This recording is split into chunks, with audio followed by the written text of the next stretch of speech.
નમસ્કાર ખેડૂત મિત્રો, મારું નામ છે ઠુમર અને મારી આ ખેડૂતની સફળ યાત્રા યુટ્યુબ ચેનલમાં આપ સર્વે ખેડૂત મિત્રોનું હાર્દિક સ્વાગત કરું.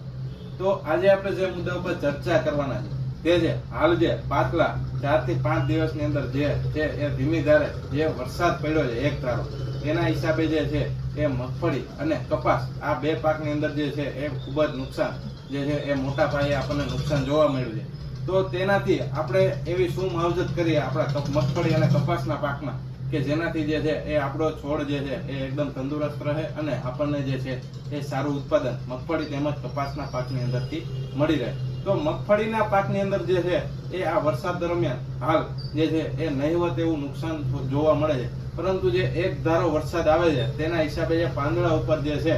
એ પાણી સતત અને સતત ભરાયેલું રહેતું હોય છે. તો તેનાથી જે છે એ નવી ફૂગ એટલે કે ગેરુ, ટીકા, રાતળ જેવા ફૂગ જે છે એ ડેવલપ થતા હોય છે. તો તેના માટેથી ને આપણે કોઈ પણ સારી કંપનીનું સારું ફૂગનાશક જેવું કે BSF કંપનીનું પ્રાયોગજત, બાયર કંપનીનું નેટિયો, સિજન્ટા કંપનીનું એમિસ્ટાર ટોપ, સિજન્ટા કંપનીનું એમ્પેક એક્સ્ટ્રા અને જે છે એ આવા કોઈ પણ સારા ફૂગનાશક જે હું બોલ્યો એમાંથી કોઈ પણ એક ફૂગનાશકને જે છે એ કંપનીની ભલામણ પ્રમાણે ડોઝ રાખી અને જો મગફળીના પાકની અંદર કાંટો છંટકાવ કરવામાં આવે તો ગેરુ, ટીકા, રાતળ સામે જે છે એ ખૂબ જ સારા રિઝલ્ટ અત્યારે જે છે એ આપણને મળતા હોય. ત્યારબાદ જે મગફળીને જે છે એ હવે 30 થી લઈ અને 25 દિવસની વાર છે ઉપડવાની, એટલે કે જે પાક અવસ્થાએ આવી ગઈ છે તે હાલ જે છે એ વધારે વરસાદના હિસાબે તે થોડીક પીળાશ ઉપર દેખાશે, પરંતુ તેમાં ખેડૂત મિત્રો મૂંઝાવાની જરૂર નથી. તેમાં જે છે એ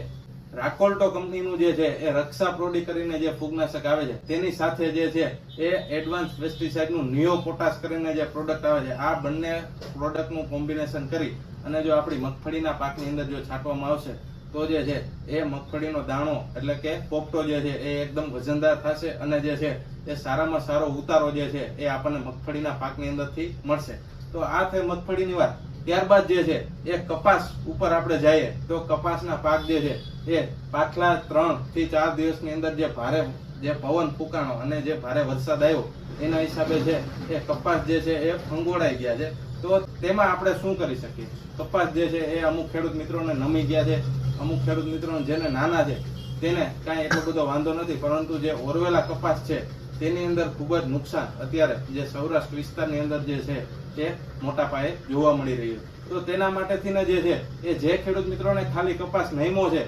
અને સુકાણો નથી તો તેને એક હાથે કપાસ ઉભો કરી અને જો પગ દ્વારા માટી દબવી દેવામાં આવે અને કપાસનો છોડવો જો સીધો કરી નાખવામાં આવે તો એમાં જે છે એ રાહત મળશે. ત્યારબાદ જે છે એ જે ખેડૂત મિત્રોને જે દર વર્ષે જે છે એ ભાદરવાના વરસાદ પછી જે પ્રોબ્લેમ આવતો